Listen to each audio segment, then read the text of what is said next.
India के prime minister की तरफ से, पीएम मोदी की तरफ से जो है पाकिस्तान में सैलाब पर नुकसानात पर हमदर्दी का इजहार किया गया। क्या लगता है कि इंडिया हमारी हेल्प करेगा या नहीं करेगा?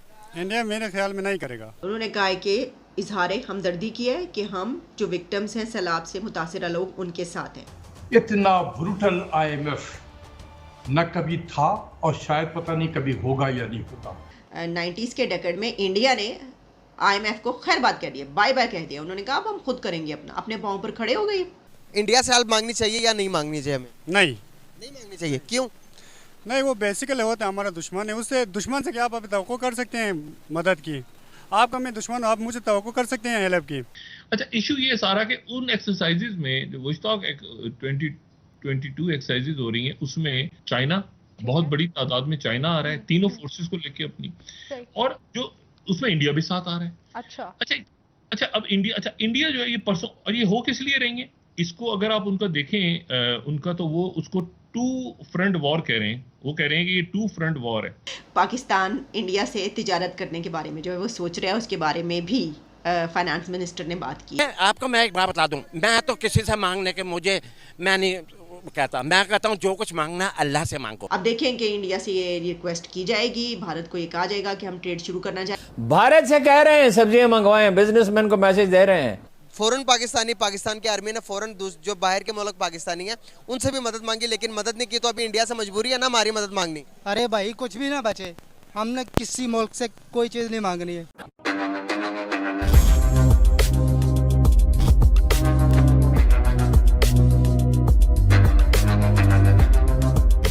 नमस्कार दोस्तों आप सब जानते हो पाकिस्तान में इस वक्त बाढ़ की सिचुएशन है और आधा से ज़्यादा पाकिस्तान बाढ़ में डूबा हुआ है। और इसी दौरान अब पाकिस्तान के आर्मी चीफ पूरे पब्लिक के सामने आए और पूरे पब्लिक और पाकिस्तान के आवाम जो पाकिस्तान में रहती है और जो बाहर रहती है उनसे अपील की है कि वे ज़्यादा से ज़्यादा डोनेशन पाकिस्तान को दें, क्योंकि इस वक्त पाकिस्तान को ज़्यादा से ज़्यादा डोनेशन की ज़रूरत है।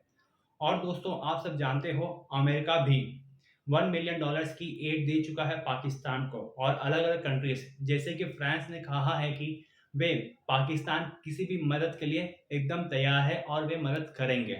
और इसी दौरान हमारे प्रधानमंत्री श्री नरेंद्र मोदी जी ने भी कहा कि वे पाकिस्तान की इस खराब सिचुएशन को लेकर के काफ़ी दुखी है और वे आशा करते हैं कि जल्द से जल्द पाकिस्तान की सिचुएशन अच्छी हो जाए। और दोस्तों अगर आप 2010 की बात देखेंगे तो भारत ने $25 मिलियन की मदद भी की थी पाकिस्तान को।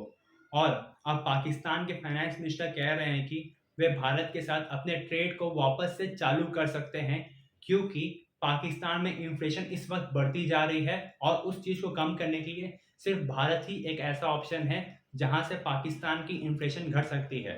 तो दोस्तों आप कमेंट बॉक्स में बताएं कि क्या हमें पाकिस्तान की मदद करनी चाहिए एड देकर और पाकिस्तान के साथ ट्रेड करना चाहिए या नहीं। तो चलिए आगे इस वीडियो को देखते हैं। पाकिस्तान इंडिया से तिजारत करने के बारे में जो है वो सोच रहा है, उसके बारे में भी फाइनेंस मिनिस्टर ने बात की है। वो क्या है, जो फाइनेंस मिनिस्टर है मिफ्ता इस्माइल ने, उन्होंने एक प्रेस कॉन्फ्रेंस के दौरान बात करते हुए ये कहा है कि वो ये सोच सकते हैं, यानी कि वो ऐसा कर सकते हैं और सोच रहे हैं कि ख़ास तौर पर इंडिया से जो वेजिटेबल्स हैं और जो खाने पीने की अशियाएँ, फूड आइटम्स, उनकी ट्रेड स्टार्ट की जाए। अच्छा, अब इसके पीछे एक और वजह भी है और वो ये है कि सैलाब, क्योंकि फ्लड्स की वजह से जो क्रॉप्स हैं उनका बहुत ज़्यादा नुकसान हुआ है। मतलब खड़ी फसलें जो हैं वो सैलाब में बह गई। ये तो आप सोचिए उन किसानों के दिलों पर क्या गुजरी है, जिस तरीके से उनके लिए उनके ख़ानदान और घरों का जो है उजड़ जाना, बिल्कुल इस तरीके से जो फसलें उनकी थी उनको जब उन्होंने देखा है कि ये तबाह हो गई हैं खड़ी फसलें, तो उनके लिए वो भी बहुत बड़ा दिल बर्दाश्त काम है, यानी बहुत बड़ा नुकसान। तो इसके ऊपर अब क्योंकि आने वाले दिनों में पाकिस्तान में फूड क्राइसिस हो सकता है, वैसे तो पूरी दुनिया में फूड क्राइसिस की बात की जा रही है, लेकिन पाकिस्तान में फूड क्राइसिस सैलाब के बाद हो सकता है। तो इस सिचुएशन में उन्होंने ये कहा है, फाइनेंस मिनिस्टर ने एक सवाल का जवाब देते हुए भी उन्होंने कहा, जब एक सहाफ़ी ने उनसे पूछा प्रेस कॉन्फ्रेंस के दौरान कि ये, तो उन्होंने कहा कि हम वेजिटेबल्स जो हैं ख़ास तौर पर उसके लिए ट्रेड हम कह सकते हैं इंडिया से शुरू कर सकते हैं। अब देखें कि इंडिया से ये रिक्वेस्ट की जाएगी, भारत को ये कहा जाएगा कि हम ट्रेड शुरू करना चाह रहे हैं। किस तरीके से ये जो है आगे बढ़ती है बात देखते हैं और इंडिया जो है उसके ऊपर क्या जवाब देता है। मैं ये समझती हूँ, मुझे लगता है ऐसा कि इंडिया की तरफ से जो है जवाब पॉजिटिव होगा, यस में आएगा। मैं समझती हूँ कि अगर ये वाली हुकूमत ट्रेड शुरू करती है, बहुत कमाल बात करती है, ऐसा करना चाहिए, डरना नहीं चाहिए बिल्कुल। जो जो कहता है पीटीआई कहती है उसके मुंह पर लपेट के मारें उसको वापस, उसे कहें कि हमने लोगों की देखनी है, हमें लोगों को खाने के लिए देना है सामान, या हम इसके पीछे पड़े रहें। इंडिया के प्राइम मिनिस्टर की तरफ से, पीएम मोदी की तरफ से जो है पाकिस्तान में सैलाब पर नुकसानात पर हमदर्दी का इजहार किया गया, ये एक बहुत ग्रेट जेस्चर है, इसको वेलकम किया जाना चाहिए। मैं ये समझती हूँ कि इसका जवाब देंगे प्राइम मिनिस्टर जो पाकिस्तान के हैं। और जो ट्वीट किया गया वो ये है कि saddened to see the devastation caused by the floods in Pakistan, we extend our heartfelt condolences to the families of the victims. तो उन्होंने कहा है कि इजहार हमदर्दी किया है कि हम जो विक्टिम्स हैं सैलाब से मुतासरा लोग उनके साथ हैं। अच्छा, अब उन्होंने ये भी कहा है कि जो मामूलात हैं वो जल्द अज जल्द ठीक हो जाए सब कुछ, यानी। और देखें, ये दो मुल्कों के बीच, हमसाया कंट्रीज़ के बीच बड़ी अच्छी बात है, इस तरह का होना चाहिए। मुझे याद आ रहा है कि जब शहबाज शरीफ ने प्रीमियरशिप उन्होंने संभाली थी तो उस वक्त भी ऐसी कुछ दोनों कंट्रीज़ के जो प्रीमियर्स हैं यानी जो प्राइम मिनिस्टर्स हैं उनके बीच हुई थी इस तरह की इंटरेक्शन ट्वीट्स के ज़रिए, जिसमें मुबारकबाद दी गई थी। और शहबाज शरीफ ने अपनी फिर जो उन्होंने स्पीच की थी अपनी, उस स्पीच में भी उन्होंने ये भारत का जिक्र किया था, दोस्ती का, और ये कि अच्छे ताल्लुकात का, पीएम मोदी का, ये सब हुआ था। तो इस वक्त ये वाली उनकी तरफ से की गई है, तो इसको वेलकम किया जाना चाहिए।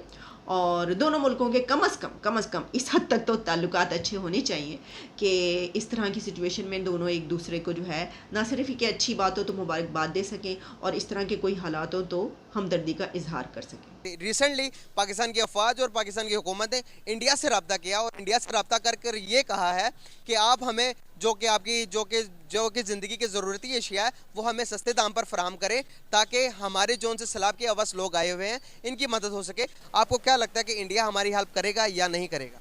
इंडिया मेरे ख्याल में नहीं करेगा। नहीं करेगा? इंडिया से हेल्प मांगनी चाहिए या नहीं मांगनी चाहिए? हमें नहीं मांगनी चाहिए। क्यों नहीं? वो बेसिकली होता है हमारा दुश्मन है, उससे दुश्मन से क्या आप तवक्को कर सकते हैं मदद की? आप हमें दुश्मन हो, आप मुझे तवक्को कर सकते हैं हेल्प की? मैं आपको एक बात करता हूँ, अभी रिसेंटली आप कह रहे हैं कि इंडिया हेल्प नहीं करेगा।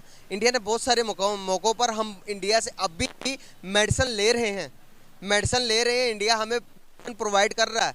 दुनिया का सबसे बड़ा इन्वेस्टर, दुनिया प्रोड्यूसर मेडिसिन जो प्रोड्यूस करता है इंडिया हमें मेडिसिन दे रहा है, हम इंडिया को पैसे दे रहे हैं। अभी पहले टमाटर थे, हमारी ट्रेड भी शुरू हो गई थी, कुछ वजूहात की वजह से दोबारा से ट्रेड बंद हो गई, अभी दोबारा शुरू होने लगी है। इंडिया से हेल्प मांगेंगे तो आप कह रहे हो कि इंडिया नहीं करेगा? नहीं करेगा। करेगा, डेफिनेटली करेगा। नहीं करेगा। इतने दावे से कैसे कह सकते हैं आप? नहीं, मुझे यकीन है इंडिया हेल्प नहीं करेगा। भाई ये मैंने माइक पकड़ा हुआ, मेरे पास इतना नॉलेज है कि मैं आपको बता सकता हूँ, गिना सकता हूँ कि इतने मौक़ों पर आपको मैंने बाटा दुकान के सामने बैठ के आपको चैलेंज देता हूँ, अगर इंडिया ने हेल्प किया आप इधर आओ, आप जो बोलेगा मैं करूँगा। अच्छा, इतने फख्र से कह रहा है, मैं कह रहा हूँ कि इंडिया हेल्प कर देगा। तो फिर ठीक है, जिस दिन इंडिया हेल्प करेगा आप इधर आ जाओ, आप जो बोलेगा मैं करूँगा बस। ठीक है, मैं आने के लिए तैयार हूँ। इंडिया हेल्प क्यों नहीं करेगा? यार मैंने आपको पहले बोला, वो हमारा दुश्मन है। कभी भी आप अपनी जानी दुश्मन से कोई तवक्को कर सकते हैं मदद की? क्या लगता है कि हमें इंडिया से हेल्प मांगनी चाहिए थी या नहीं? आपको ये दूसरा सवाल मेरा ये है, क्या इंडिया हमारी हेल्प करेगा या नहीं? देखें, बिस्मिल्लाहिर्रहमानिर्रहीम। देखें, हम लोग बचपन से ना ये सुनते हुए हैं कि ये जो MNA या जो MPA या जो हुकूमत है ये हमारी अपनी है, ये लोग हमारे अपने हैं। लेकिन आज मेरी 70 साल की उम्र हो गई, मैंने ये अंदाज़ा लगाया ये लोग अपने नहीं हैं। ये जो जब कोई सैलाब में डूबता है, कोई रोता है, ये उसके घर पहुंच जाते हैं उसको रोता हुआ देख के। कोई रात को पेट भर के नहीं खाता और वो फरियाद करता है, ये वहाँ पे पहुंच जाते हैं। कोई अपने बच्चों के लिए वो परेशान है। ये सारी बातें जो है ना, मैंने ये देखा 70 साल की उम्र में, आपने भी देखा होगा, ये जहाँ पे कोई इंसान रोता है ना, कोई मर गया वहाँ पे पहुँच जाएंगे, किसी की इज्जत लुट गई वहाँ पे पहुँच जाएंगे, कोई तबाह हो गया उसके घर पहुँच जाएंगे, कोई एक्सीडेंट में मारा गया उसके घर पहुँच जाएंगे, कोई गोलियों से मारा गया, ये सिर्फ रोने पे ही जाते हैं। और मैं आपको बता दूँ, ये अपने नहीं हैं, ये रोने पे आते हैं। अपने तो वो होते हैं जो रोने नहीं देते। अगर यही 70 साल पहले हम लोग अपने आप को मेंटेन करते, बहुत सोचते। बिल्कुल, आप राइट है। तो बेसिकली क्या अभी इंडिया से हमने हेल्प मांगी जो कि हालात ख़राब हैं, जिस वजह से क्या इंडिया हमारी पाकिस्तान की हेल्प करेगा, मदद करेगा हमारी? देखें, आपको मैं एक बात बता दूं, मैं तो किसी से मांगने के मैं नहीं कहता, मैं कहता हूं जो कुछ मांगना अल्लाह से मांगो। इंडिया से मैं आपको बता दूं, मैंने जब भी मांगा है, आधी रात को मांगा है, जब भी रो के मांगे अल्लाह पूरे करेगा। हमने हालात ऐसे पैदा क्यों किए जो हमको किसी के बाद भीख मांगनी पड़े? समझ रहे ना? जो दुनिया से मैं बताऊं, आप जो अल्लाह से मांगो भाई, दुनिया से क्या मांग के करोगे? दुनिया तो जलालत में ही बातें करेगी, लोग बातें। हमारे हालात ऐसे हैं ना, इंसान का यकीन बन चुका कि आप मेरे से मांग लो, मैं आपसे मांग लूं, मुझे दे दो यार, मेरा ये घर चल जाए, मेरा ये गुजारा हो जाए। आजकल का तो ये दौर है। अब मेरी बात सुने, अगर पाकिस्तान जो बाहर की कंट्री पे जो हमारी फौज ने जो से बाहर के जो फॉरेन पाकिस्तानी उनसे मदद मांगी, लेकिन उनसे भी नहीं हो पाई। अभी मैं आपसे बताना चाह रहा हूँ कि जो कौम अपने पाँव पर खड़ी नहीं होती, शुरू से 1947 से लेके अभी तक ये मुल्क कर्जे पर चल रहा है, टोटली कर्जा ले रहे हैं हम, कर्जे पर चल रहा है। आपको लग रहा है कि फ्यूचर है हमारा, कोई मुस्तकबिल है? मैं बताऊं आपको, हमने तुर्कियों को कर्जा दिया है सबसे पहले भाई, बिल्कुल दिया। हमने हम लोग तो दुनिया से कहते थे कर्जा हमसे लो, आज वो वक्त आ गया। पाकिस्तान को जो तोड़ चुकी है ना, वो हमें सूद का निजाम तोड़ चुका है। हम कर्जा लेते हैं, मैं आपको बताता हूँ, हमें तोड़ा गया है। हम 20 साल 25 साल 30 साल एक प्लान बनता है, ये हमको प्लान वहाँ पे लेके आए हैं, प्लान पे लेके आए हैं। बड़े लोग बड़े जो बहुत बड़ी सोच के लोग होते हैं ना, उनके पास प्लान्स होते हैं। हमारे पास कोई प्लान नहीं। हमारा ये है कि आज की रोटी खा ली तो कल का पता नहीं। अरुण साहब, अभी एक इत्तला और भी है कि भारत ने दरियाए चनाब में भी पानी छोड़ दिया है, जिससे ये सियालकोट, गुजरात, हाफिजाबाद भी मुतासर होने का खदशा है। जाहिर है भारत ऐसा मौका क्यों हाथ से जाने देगा? देखिए ना, भारत सिर्फ हमारा दुश्मन नहीं है, एक अजीब किस्म का दुश्मन है। मैं कोई सख्त लफ्ज नहीं इस्तेमाल करना चाहता, वो तो आपके लिए हर मसला पैदा करेगा। और आप क्या करेंगे? आपकी अप्रोच ये है, राइट फ्रॉम द मीसाक जमहूरियत, जब ये तय पाया था, उसकी 17वीं शिक जरा गौर से पढ़ें कि खा कुछ भी हो, ये मैं तर्जमा कर रहा हूँ, खा बिल्कुल ठीक तर्जमा कर रहा हूँ, खा कुछ भी हो, अफगानिस्तान उस वक्त अशरफ गनी की हुकूमत थी या उसकी थी अपने की? नहीं, हामिद करज़ई की थी। जी जी। खा कुछ भी हो, अफगानिस्तान और इंडिया से ताल्लुकात ठीक रखे जाएंगे। खा कुछ भी का क्या मतलब? विदाउट एनी प्रेजुडिस, जैसे भी हालात हो, जो भी हमारा उनके बारे में तहफ़्फ़ुज़ात हो, इसके बावजूद ताल्लुकात अच्छे रखें। भारत से कह रहे हैं सब्जियां मंगवाएं, बिजनेसमैन को मैसेज दे रहे हैं ईरान से ना मंगवाएं। अफगानिस्तान से खुदा का शुक्र है कि कुछ लेन देन है, वहाँ से कोई 100 ट्रक प्याज के आ रहे हैं, 30 कंटेनर टमाटर के आ रहे हैं, वो सब्जियों का तो वरना पूरा निज़ाम ही तहवाला हो जाता।